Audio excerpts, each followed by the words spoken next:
बेहद खूबसूरत और बिंदास इस गायिका की मखमली आवाज के दीवाने लाखों नहीं करोड़ों में हैं। साजन मेरा उस पार है, मिलने को दिल दे। लेकिन फिर भी वो ताउम्र अकेली रह गईं। जहाँ एक तरफ माँ सरस्वती ने उन पर अपना प्यार ही प्यार बरसाया, वहीं दूसरी ओर वो जीवन भर प्यार के लिए तरसती रहीं।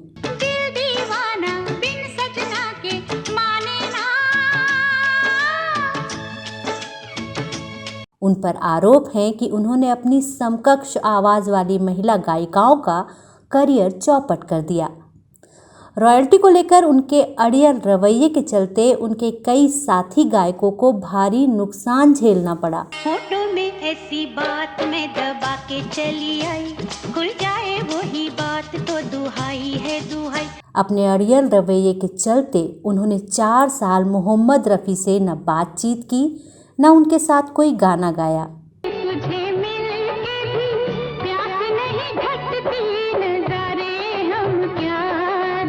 इस गायिका को Guinness book of world record में सर्वाधिक गीत गाने वाली गायिका के तौर पर दर्ज किया गया, पर फिर उनका नाम हटाकर उनकी जगह उनकी बहन आशा भोसले को उस स्थान पर जगह दे दिया गया।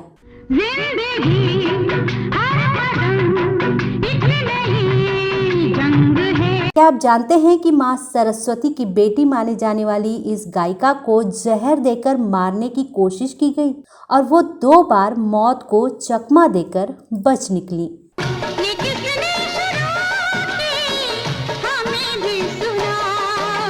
अब तक तो आप समझ ही गए होंगे कि हम किसकी बात कर रहे हैं।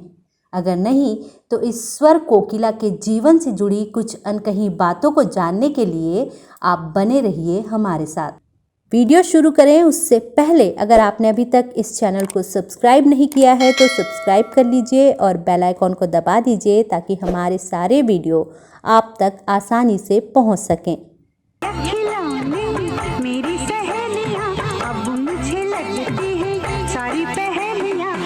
नमस्कार, मैं हूं नीलम शुक्ला देवांगन और आप देख रहे हैं लेमन चूस कैंडी।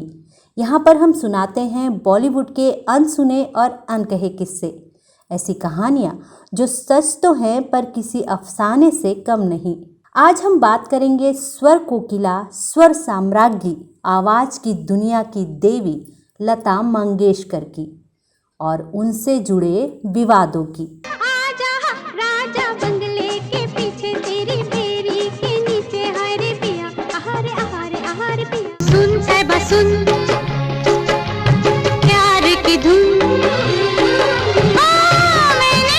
जी हाँ, लता मंगेशकर जितनी प्रसिद्ध थी उतने ही विवाद भी उनके जीवन से जुड़े हुए थे। पर इसके साथ ही ये भी कहना गलत ना होगा कि दशकों तक इंडस्ट्री पर लता मंगेशकर का प्रभाव इतना अधिक था कि उन पर हिंदी सिनेमा में मंगेशकर मोनोपोली चलाने के आरोप भी लगे।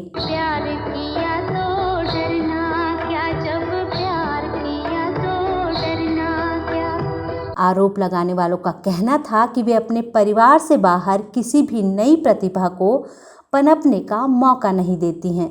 मन डोले मेरा तन डोले, मेरे दिल का गया करार। सबसे पहले उनके जीवन से जुड़ा वो किस्सा जिसके चलते वो मरते मरते बची थी।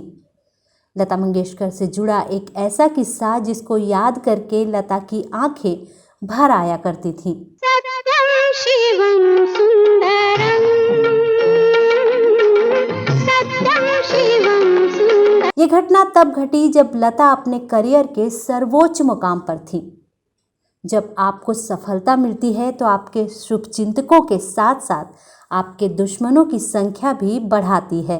दुश्मन न करे दोस्त ने वो काम किया है। ऐसे ही किसी दुश्मन ने दोस्त के भेष में लता के साथ वो किया जो लता ने कभी सोचा भी नहीं था। वो साजिश थी लता को जहर देकर मारने की कोशिश। ये गलियां ये चौबारा, यहाँ आना ना दोबारा। दरअसल जब लता 33 साल की थी तब उनको जान से मारने के लिए धीमा जहर दिया गया था। लता जी ने बताया था कि वो जानती थी कि उन्हें जहर कौन दे रहा है, लेकिन उनके पास कोई सबूत नहीं था। पर सुनने में आया कि वो शख्स उनके घर का सदस्य था और लता के बीमार होने के बाद उनका रसोइया बिना पैसे लिए भाग गया था।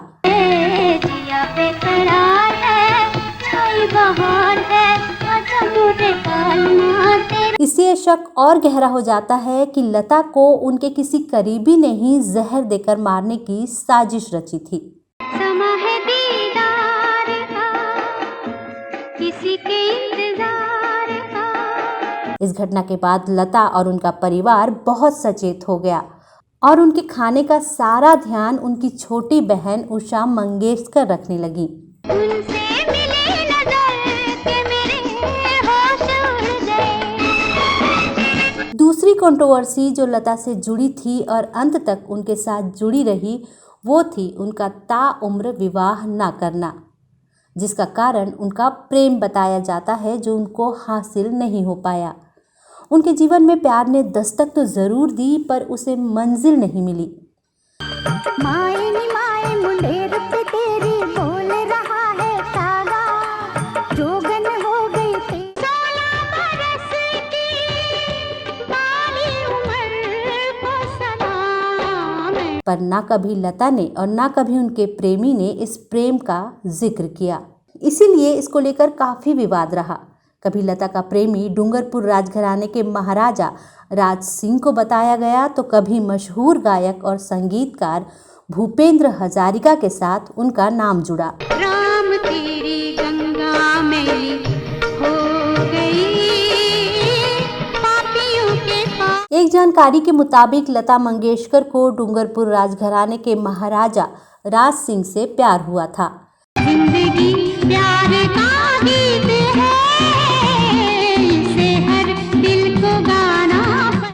एक खबर के मुताबिक कहा जाता है कि राज सिंह ने अपने माता पिता से वादा किया था कि वो किसी भी आम घराने की लड़की से शादी नहीं करेंगे, और इसी वजह से महाराजा राज सिंह आखिरी समय तक अपने माता पिता के किए वादे को निभाते रहे। इसके अलावा लता जी का नाम भूपेंद्र हजारिका के साथ तब जुड़ा जब भूपेंद्र दा के स्वर्गवास के बाद उनकी पत्नी प्रियंवदा ने लता दी का प्रेमी भूपेंद्र हजारिका को बताया। मेरे ही पास तुझे आना है, तेरे ही साथ मुझे जाना है, गंगा ये तेरी। प्रियंवदा ने बताया कि लता जब भी कोलकाता आती थी तो वो हजारिका के 3 बेडरूम फ्लैट में से एक को शेयर करती थी और कई बार वे पूरी रात एक ही कमरे में गुजारा करते थे। शाम को यूं हंसी जैसे हंसी दुल्हन ने शाम को। प्रियंवदा ने यह भी बताया कि हजारिका की मौत के समय वो यही सोच रही थी कि यदि लता उनके रिश्ते के बीच में नहीं आई होती तो शायद उनका तलाक कभी नहीं हुआ होता। हम भूल गए रे हर बात, मगर तेरा प्यार नहीं भूले। प्रियंवदा की बातों को पुख्ता करती है भूपेन हजारिका की आत्मकथा मोई एती जजाबार, जिसमें उन्होंने मुंबई की एक बड़ी गायिका के अपने जिंदगी में होने के बारे में लिखा है, लेकिन उन्होंने उस बड़ी गायिका का नाम नहीं लिखा।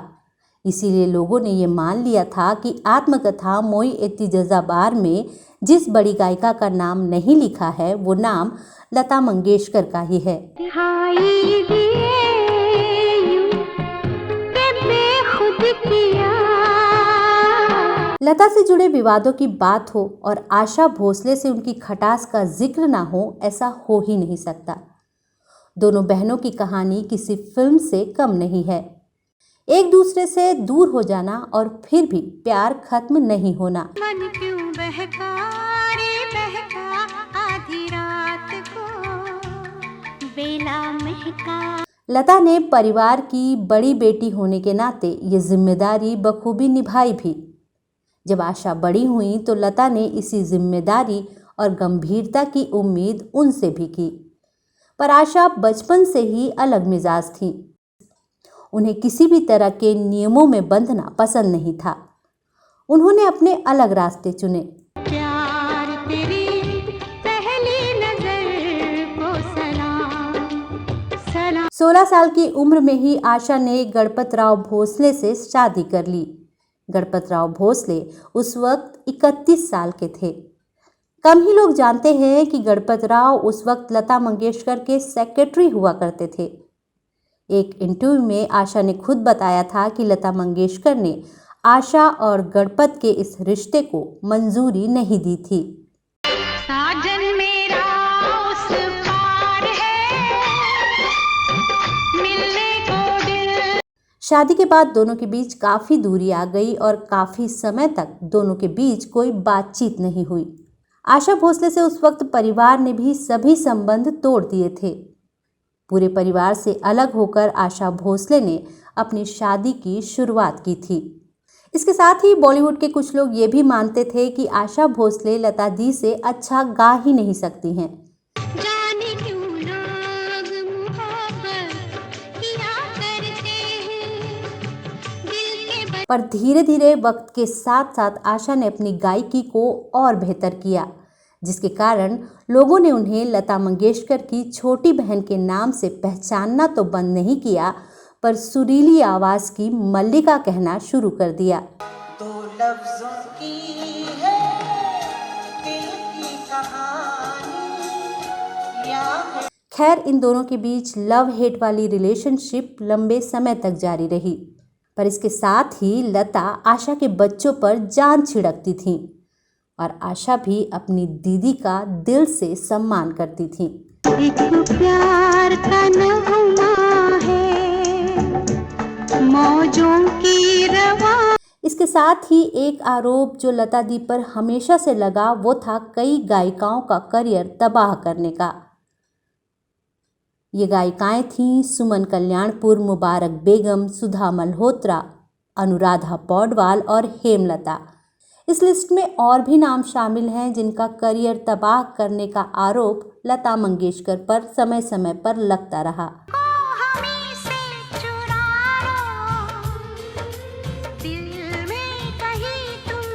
इन सब में हेमलता को हाशिए पर लाने के लिए लता का नाम कई बार सुर्खियों में आया।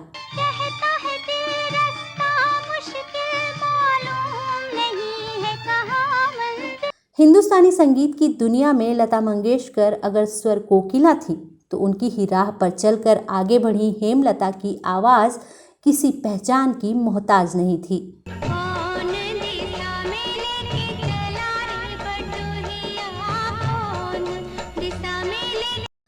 70 के दशक में जब हेमलता की एंट्री बॉलीवुड में हुई, उस दौर के स्थापित मठाधीशों को ये लगने लगा कि कहीं हेमलता उनसे आगे न निकल जाएं। इनमें सबसे पहला नाम लता मंगेशकर का था। इसी वजह से उन्हें बहुत दबाने की कोशिश की गई। हेमलता ने एक टीवी को दिए गए इंटरव्यू में स्वयं ये बात स्वीकार की है। हेमलता को पार्श्व गायन के ज़्यादातर मौके राष्ट्रीय प्रोडक्शन में मिले हैं और अगर संगीतकार रविंद्र जैन ना होते तो शायद हेमलता के करियर में बेहतरीन गाने उन्हें कभी नहीं मिलते।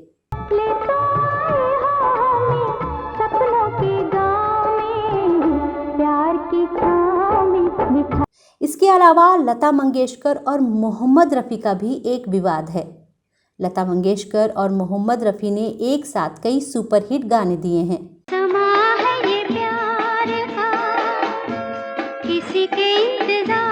लेकिन 60 के दशक में लता मंगेशकर और मोहम्मद रफ़ी के बीच कुछ ऐसा विवाद हुआ और दोनों ने एक दूसरे के साथ करीब 4 साल तक बातचीत नहीं की। दोनों के बीच विवाद की वजह गानों को लेकर मिलने वाली रॉयल्टी थी। आजा शाम होने आई, मौसम ने ली अंगड़ाई, तो किस बात की है। कहा जाता है कि 1961 में मूवी माया के गानों की रिकॉर्डिंग के दौरान लता मंगेशकर और रफ़ी साहब में इसे लेकर विवाद हुआ। रिकॉर्डिंग के बाद जब लता ने रफ़ी से रॉयल्टी को लेकर राय पूछी तो उन्होंने मना कर दिया। तब लता मंगेशकर ने ऐलान किया कि वो रफ़ी के साथ कभी भी गाना नहीं गाएंगी। 4 साल बाद अभिनेत्री नरगिस के प्रयास से दोनों ने एक साथ एक कार्यक्रम में दिल पुकारे गीत गाया।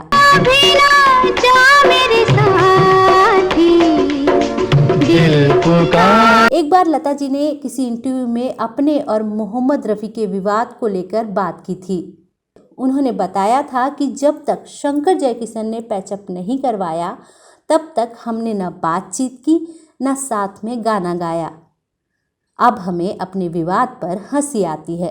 तुझे मिलके भी प्यास नहीं घटती, नजारे हम क्या देखें। इसके अलावा एक और विवाद है जो लता जी के साथ हमेशा जुड़ा रहा।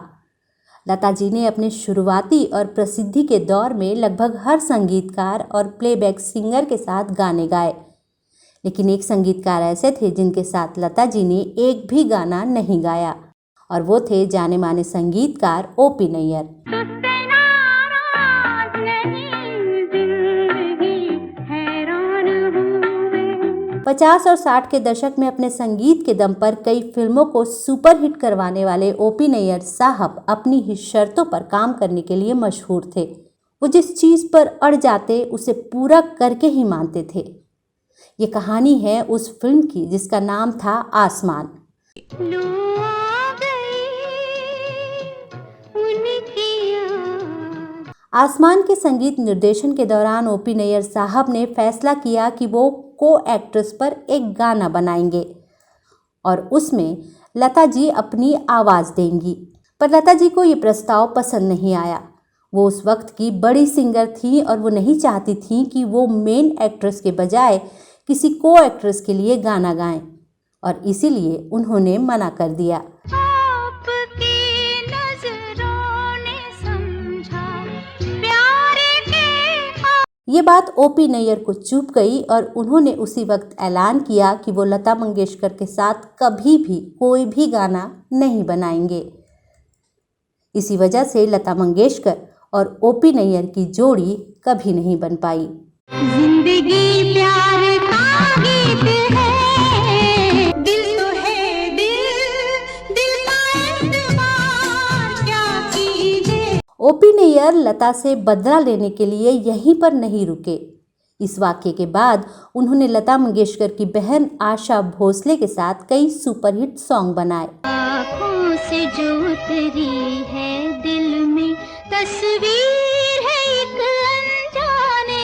कई लोग तो ये भी कहते थे कि ओपी आशा भोसले के लिए विशेष तौर पर धुन कंपोज करते थे, इसीलिए उनके गाने सुपरहिट साबित होते थे। आओ हुजूर तुमको सितारों में ले चलूं। तो ये थे वो विवाद जो लता मंगेशकर के साथ हमेशा जुड़े रहे।